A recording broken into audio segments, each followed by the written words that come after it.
नमस्कार दोस्तों, मैं हूं पीयूष और आपका स्वागत है मालवा डायरी हिस्ट्री चैनल पे। दोस्तों, आज के इस वीडियो में हम चर्चा करेंगे होलकर घराने की एक ऐसी बहू के बारे में जिसने अपनी हिम्मत और सूझबूझ से अंग्रेजों का मुकाबला किया था और होलकर राज्य को अंग्रेजों का गुलाम बनने से रोका था। जी हाँ दोस्तों, आज हम चर्चा करने वाले हैं सौंदर्य एवं बुद्धिमत्ता के गुणों वाली तुलसाबाई होलकर जी की। दोस्तों, जैसा कि हम मां अहिल्या के बारे में तो यह जानते हैं कि वह होलकर घराने में बहू बनकर आई थी और बाद में अपने धर्मपरायणता एवं अपनी कर्तव्यपरायणता से उन्होंने होलकर घराने की कीर्ति को पूरी दुनिया में फैलाया था। दोस्तों, इसी परंपरा में आगे चल के तुलसाबाई होलकर जी का भी नाम आता है। वाकई में होलकर घराने ने अपनी बहुओं को सम्मान दिया तो बदले में बहुओं ने भी होलकर घराने की नाम में उनकी कीर्ति में चार चांद लगा दिए थे दोस्तों, देखा जाए तो महारानी तुलसाबाई देवी अहिल्या की बहू थी, क्योंकि तुलसाबाई जो थी वह तुकोजीराव होलकर जी के पुत्र महाराजा यशवंतराव होलकर जी की पत्नी थी। तुलसाबाई जी का जन्म सन 1788 में महेश्वर के महानुभाव पंथी विद्वान आजीबा महाराज के घर हुआ था। दोस्तों, महारानी तुलसाबाई दिखने में बहुत ही सुंदर थी तथा वह सद्गुणों से भी भरपूर थी।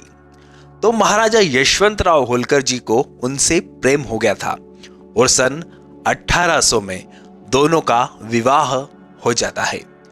दोस्तों, यह समय मराठा साम्राज्य की अस्थिरता का समय था। मराठा शक्ति धीरे धीरे टूट रही थी।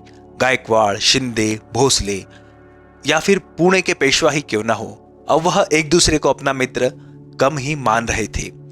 होलकरों और शिंदे में तो युद्ध भी हो रहे थे। उनकी तलवारें एक दूसरे के रक्त का स्वाद चख चुकी थी। और दोस्तों, पुणे भी अब सत्ता का केंद्र नहीं रह गया था। पुणे से ज्यादा शक्तिशाली तो होलकर एवं शिंदे हो गए थे। ऐसे समय में बहुत ही कम आयु को 27 अक्टूबर सन 1811 में देव उठनी एकादशी के दिन भानपुरा में महाराज यशवंतराव होलकर जी का देहांत हो जाता है। दोस्तों, महाराजा यशवंतराव होलकर जी ने जीते जी कभी भी अंग्रेजों के आगे घुटने नहीं टेके थे और अंग्रेजों की भी हिम्मत नहीं थी कि महाराजा यशवंतराव के राज्य को वह बलपूर्वक हथिया ले, क्योंकि पहले के युद्धों में महाराजा यशवंतराव होलकर ने अंग्रेजों को हराया था और उनसे अपनी शर्तें मनवा के संधि करी थी, अपनी शर्तों पे संधि करी थी। परंतु मराठा कन्फेडरेसी के जो अन्य शासक थे उनकी भी अंग्रेजों के साथ कुछ अलग तरह से संधि हो गई थी। तो दोस्तों, अब अंग्रेजों की जो नजरें थी वह होलकर घराने पर टिकी हुई थी और महाराजा यशवंतराव होलकर जी की मृत्यु के पश्चात उनकी दूसरी पत्नी कृष्णाबाई होलकर से जन्मे 4 वर्षीय पुत्र मल्हारराव तृतीय को गद्दी पर बिठाया जाता है दोस्तों, और महारानी तुलसाबाई होलकर जी को उनका रिजेंट यानी कि संरक्षक बनाया जाता है। तो अब तुलसाबाई जी महारानी से राजमाता बन गई थी और इस समय उनकी उम्र मात्र 23 वर्ष ही थी दोस्तों। महाराजा यशवंतराव होलकर जी की अन्य रानियां भी थी, परंतु यह जिम्मेदारी का पद महारानी तुलसाबाई होलकर को ही दिया जाता है, क्योंकि वह इस पद के लिए हर तरह से योग्य थी। क्योंकि दोस्तों, वह शिक्षित, राजनीति एवं कूटनीति की समझ रखने वाली स्त्री थी। दोस्तों, महारानी तुलसाबाई जी ने होलकर साम्राज्य के विरुद्ध रचे गए षड्यंत्रों को कई बार नाकाम किया। नाबालिग मल्हारराव तृतीय पर किए गए हमलों को भी उन्होंने नाकाम किया। इस समय होलकरों की सैन्य मदद पिंडारी किया करते थे, जिनका कोई भरोसा नहीं होता था कि वह कब धोखा दे दे। दोस्तों, जो पिंडारी थे यह मेनली लूटपाट करके ही अपना काम चलाया करते थे। फिर भी मराठा साम्राज्य की सेना में पिंडारियों के योगदान को कभी बुलाया नहीं जा सकता था दोस्तों। और दोस्तों, अंग्रेजों ने भी पिंडारियों के दमन करने के बहाने मराठा शक्ति का ही दमन किया था, मराठा शक्ति को ही कमजोर बनाया था।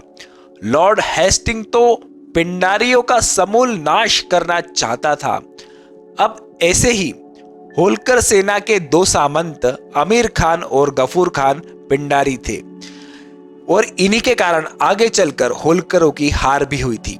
महारानी तुलसाबाई होलकर जो उनके जो वफादार थे बलराम सेठ और गणपत राव तथा तात्या जोग की मदद से उन्होंने अपने शासन की शुरुआत करी और पड़ोसी राज्य कोटा के एक बहुत ही प्रसिद्ध राजा थे जिनका नाम था जालिम सिंह, इन्होंने भी बहुत सहयोग दिया महारानी तुलसाबाई होलकर को। दोस्तों अमीर खान जो कि खुद को होलकरों का वफादार बताता था, पीठ पीछे अंग्रेजों से जाके वह हाथ मिला चुका था। लॉर्ड मिंटो ने उसे जमीन का एक बहुत बड़ा भूभाग ऐसे ही तोहफे में दे दिया था दोस्तों।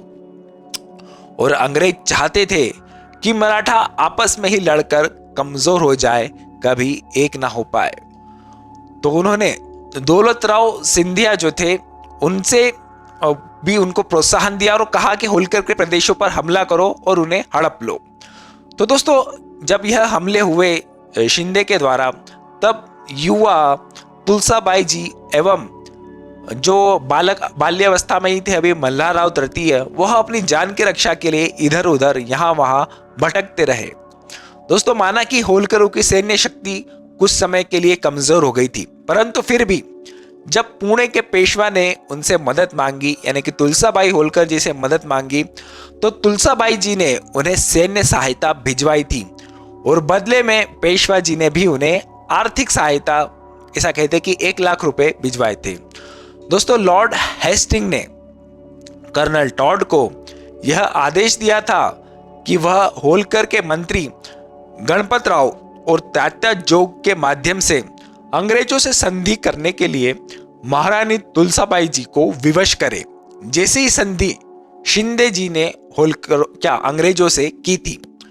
दोस्तों तब तुलसाबाई जी अंग्रेजों को बड़ी चालाकी से झांसा दे देती है और वह यह कहती है कि हाँ, हम आपसे संधि करना चाहते हैं, हम भी आपके मित्र बनना चाहते हैं, हम भी आपकी सेवा करना चाहते हैं। परंतु असल में तुलसाबाई जो थी वह टाइम बाइंग कर रही थी, उन्हें थोड़ा सा समय चाहिए था अंग्रेजों के खिलाफ अपनी युद्ध की तैयारी को मजबूत बनाने के लिए, इसलिए उन्होंने इस तरह की बातों में अंग्रेजों को उलझाए रखा था। दोस्तों महारानी तुलसाबाई जो असल में यह चाहती थी कि वह पेशवा की सेना से अपनी सेना को मिला दे और फिर दोनों मिलकर अंग्रेजों के खिलाफ युद्ध करें। तो दोस्तों 24 नवंबर सन 1817 को होलकरों की सेना रामपुरा से महितपुरा की ओर कूच करती है, जहां से उनकी योजना इंदौर होते हुए दक्षिण में पेशवा की सेना से जा मिलने की थी। तो दोस्तों होलकरों ने दिल्ली से अपने दूत एवं वकीलों को वापस मिला लिया था, क्योंकि जो दिल्ली के मुगल थे वो भी अंग्रेजों के सामने झुक चुके थे। अभी होलकर राज्य ही एकमात्र ऐसा शक्तिशाली राज्य बचा था जो कि अंग्रेजों का गुलाम नहीं हुआ था। तो दोस्तों होता क्या है, जो लॉर्ड मालकम थे वह बड़ा ही चतुर था। उसने तुलसाबाई होलकर जी के इरादों को भांप लिया था। उसको लग रहा था कि कहीं कुछ गड़बड़ है, तुलसाबाई जी हमसे युद्ध करना चाहती है। तो शीघ्र ही दोस्तों जो मालकम था वह उज्जैन में सर हिस्लोप से मिलता है, जो कि एक और अंग्रेजी अफसर था, और वह वहां से आगे बढ़ता है ताकि होलकरों की सेना को दक्षिण में बढ़ने से रोका जाए। दोस्तों होलकरों के वकीलों से संधि की भी बात भी चलाते हैं ये जो हिस्लोप थे और जो मालकम थे, परंतु उसका कोई फायदा नहीं होता। तुलसाबाई जी अंग्रेजों से युद्ध करने का इरादा एकदम पक्का इरादा बना लेती है। अब दोस्तों जैसा कि हम जानते हैं कि आमिर खान पिंडारी जो था वह अंग्रेजों के हाथों बिक चुका था। उसे अंग्रेजों ने इतना पैसा दिया था कि जिसे देखकर होलकर सेना या होलकर दरबार के जो अन्य लोग थे उनके मन में भी लालच आ गया था। वह भी अंग्रेजों से जुड़ना चाहते थे और जुड़ भी गए थे। फिर दोस्तों 19 दिसंबर सन 1817 का दिन आता है जब तुलसाबाई जी और राजगद्दी पर बैठे बालक मल्हारराव तृतीय को आमिर खान का सहयोगी गफूर खान, ऐसा कहा जाता है कि गफूर खान आमिर खान का बहनोई था, वह आकर तुलसाबाई जी और उस छोटे से बालक मल्हारराव को बंदी बना लेता है और अगले दिन यानी कि 20 दिसंबर सन 1817 को बलपूर्वक महारानी तुलसाबाई को पालकी में बिठाकर कहीं ले जाता है। अभी सूरज भी नहीं उगा था दोस्तों, तो रात के अंधेरे में ही वह उन्हें ले जाता है। अब दोस्तों जब इस तरह का घटनाक्रम होता है और जब उनको रास्ते में ले जा रहा था तो पालकी को अचानक वह बीच रास्ते में रोक देता है। अब दोस्तों महारानी तुलसाबाई समझ जाती है कि ये कुछ गड़बड़ हो रहा है, ये लोग कुछ बहुत गलत करने वाले हैं। तो महारानी जो तुलसाबाई होलकर रहती है वह कहती है कि तुम मेरे सारे आभूषण रख लो, पर मुझे और इस बालक को जाने दो, मुझे यहाँ से जाने दो। परंतु दोस्तों वह सिपाही तो उनकी आंखों में खून सवार था और तुलसाबाई जी भी उनकी आंखों में अपनी मृत्यु का मंजर देख लेती है। तो तुलसाबाई किसी अबला स्त्री की तरह नहीं, वह अपनी कटार निकालती है और जितने सैनिकों को हो सकता था वह आमिर खान के उतने सैनिकों को वहीं मार डालती है। परंतु लड़ते लड़ते अचानक पीछे से एक सैनिक उनके सिर पर वार करता है और महारानी तुलसाबाई का सर धड़ से अलग हो जाता है।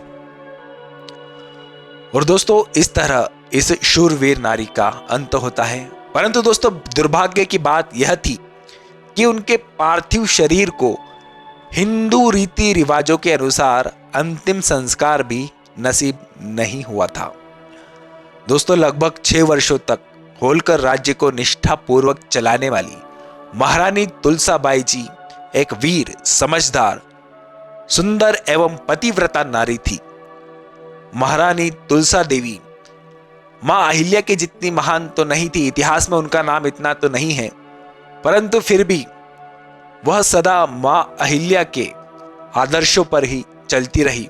और मां अहिल्या के जीवन में भी जितनी प्रतिकूल परिस्थितियां आई थी, तुलसाबाई जी के जीवन में भी इससे कम विकट परिस्थितियां नहीं थी, परंतु उन्होंने भी इन प्रतिकूल परिस्थितियों का डटकर मुकाबला किया, कभी पीठ नहीं दिखाई। और दोस्तों जो उनकी सौतेली बेटी थी वीर क्रांतिकारी भीमाबाई होलकर, उनसे भी उन्होंने सदा अच्छा व्यवहार किया। ऐसा नहीं कि सौतेली बेटी है तो इससे अच्छा व्यवहार नहीं करूंगी। उन्होंने भीमाबाई जी को हमेशा प्रेरणा दी कि अपने पिता यशवंतराव होलकर की तरह बनो, अंग्रेजों से हमेशा लड़ते रहो। दोस्तों जो सर जॉन मालकम था वह यह चाहता था कि तुलसाबाई होलकर घराने की गद्दी के जो वारिस है यानी कि मल्हारराव तृतीय को अंग्रेजों की शरण में छोड़ दे, अंग्रेजों के हवाले कर दे और खुद राज चलाए। परंतु जो तुलसाबाई जी थी वह चाहती थी, वह इसके परिणाम को समझ चुकी थी, क्योंकि वह अंग्रेज मल्हार को जब अपनी कस्टडी में रख लेते तो वह उसे एक पपेट की तरह यूज करते और उसे ब्रिटिश संस्कार देते। परंतु जो तुलसाबाई जी थी वह अपने संस्कार देना चाहती थी, हिंदवी स्वराज्य के संस्कार देना चाहती थी अपने बेटे को।